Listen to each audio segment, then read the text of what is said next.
ജാഫറിന്റെ വൈഫിന്റെ പേര്? എൻ്റെ വൈഫിൻ്റെ പേര് സിമി. സിമി. രണ്ട് മക്കള്. മൂത്തത് മോള് അൽഫിയ ജാഫർ, ഇളയത് മോൻ മുഹമ്മദ് അൽത്താഫ് ജാഫർ. ഓക്കെ. ഉമ്മ വാപ്പ ഇവിടെ വന്നിട്ടുണ്ട്, ഞാൻ കണ്ടിട്ടുണ്ടാവും. ഇപ്പൊ ഈ അടുത്ത് ഇടുക്കിയിൽ വന്നപ്പോ ഉമ്മച്ചീനും കണ്ടാണല്ലോ, അത് ഭയങ്കര രസമുണ്ടാ.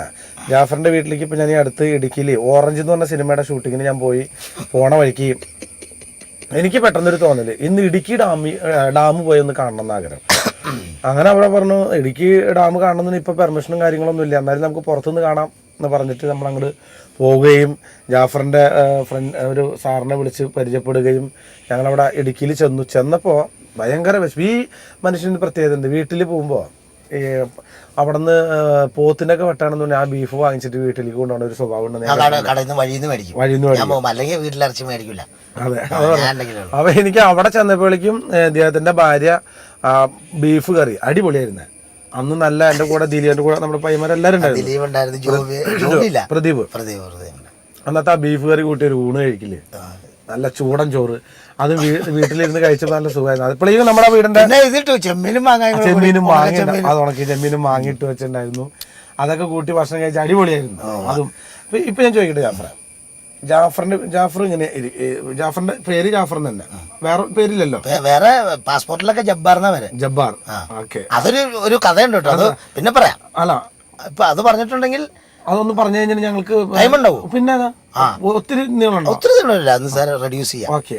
അതായത് എനിക്ക് എന്നെ ആദ്യം കൊണ്ട് ജാഫർ എന്ന് പറഞ്ഞ് ചേർത്തു. അതായത് ഷാരിംഗധരൻ സാർ എന്ന് പറഞ്ഞൊരു സാറുണ്ടായി. എന്ത് ഷാരിംഗധരൻ? എന്റെ ദൈവം, അതെന്നെ വലിയ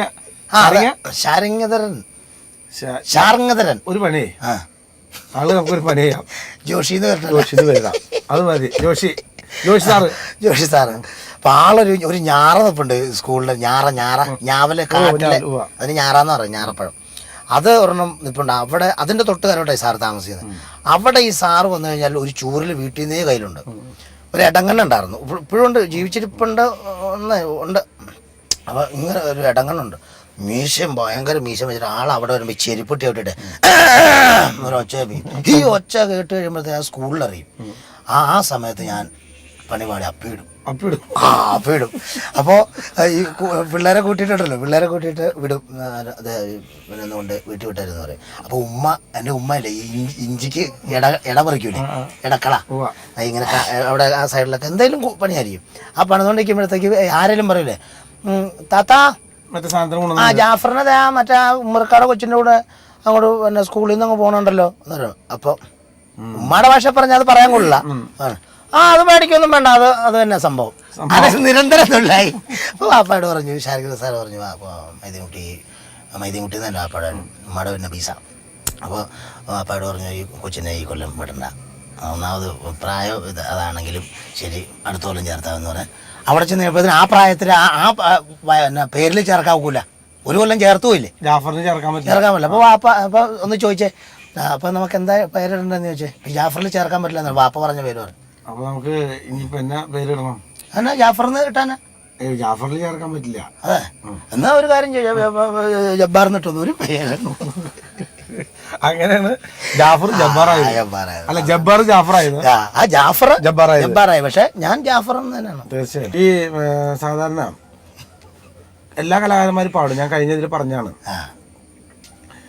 നന്നായിട്ട് പാട്ട് പാടുന്ന കേട്ടിട്ടുണ്ട്. നന്നായി പാടും. ഞാൻ ഒരുപാട് സ്റ്റേജുകൾ കണ്ടിട്ടുണ്ട്. അതൊക്കെ ഇതെടുത്തിട്ടാ ജാമ്യം എടുക്കും. ജാമ്യം എല്ലായിടത്തും ഒരു ജാമ്യം ഇപ്പോഴും ആവശ്യമാണ്, അതെല്ലാ കലാകാരന്മാരും എടുക്കാറുള്ളതാണ്. കാരണം നമ്മൾ സ്ഥിരം ഇതായിട്ട് നടക്കുന്ന ഒരു ഗായകനായിട്ട് നടക്കുന്ന ആൾക്കാരല്ല. എന്തായാലും ജാഫറിനെ എനിക്ക് ഇഷ്ടപ്പെട്ട ഒരു പാട്ടുണ്ട്, ഇരുമുടി താങ്കി എന്നുള്ള പാട്ടിന്റെ ഒരു 4 വരി. അപ്പൊ വിരുത്തം വേണ്ട, പള്ളിക്കെട്ട് തൊട്ടങ്ങ് വേണ്ട, വിരുത്തം ഒന്ന് കേട്ടാലും കൊള്ളാം, എന്നാലും ഒത്തിരി നീണ്ടാലും കുഴപ്പമില്ല. നല്ല കുഴപ്പമില്ല. അയ്യോ അതെന്താ മണിവായി വെച്ചില്ല. അതെന്ന് പറയുമ്പോൾ എല്ലാ പ്രേക്ഷകരും അത് നമ്മൾ അറിയണം, കാരണം ഇങ്ങനെയും ഒരു കല അതിനകത്ത് കിടക്കണ്ടെന്ന് അറിയണ്ടേ. തീർച്ചയായിട്ടും. അപ്പൊ അതുകൊണ്ടാണ്. അപ്പൊ അതിന്റെ മ്യൂസിക് പ്രോബ്ലം ഒക്കെ ഉണ്ട്. മ്യൂസിക് ഒന്നും നമുക്ക് പച്ചയായിട്ട് പാടാം. പിന്നെ വേറെ ആരുണ്ട്, നിങ്ങൾ ഇതിന്റെ വേറൊരു പാട്ട് പാടാറുണ്ട് സ്റ്റേജില്, അത് പാരഡിയല്ലേ. അത് ഒന്നാമത് പിച്ചൊക്കെ ഭയങ്കരമാണ്, എന്നാലും ഉള്ള പിച്ച്. ഇരുമുടി താങ്കി ഒരു മനതാകി ഗുരുനിനവേ വന്തോ ഇരുവിனை தீர்க்கும் യമനയും വെല്ലും തിരുവഴിயை കാണ വന്തോ. ഒരു ഫ്ലൂട്ട്. പള്ളിക്കെട്ട് ശബരിമലയ്ക്ക് കല്ലും മുള്ളും കാലിക്കുമെത്തൈ സ്വാമിയേ അയ്യപ്പോ സ്വാമി ചരണം അയ്യപ്പ ചരണം. പള്ളിക്കെട്ട് ശബരിമലയ്ക്ക് കല്ലും മുള്ളും കാലിക്കുമെത്തൈ സ്വാമിയേ അയ്യപ്പോ അയ്യപ്പോ സ്വാമിയേ സ്വാമിയേ അയ്യപ്പോ അയ്യപ്പോ സ്വാമിയേ.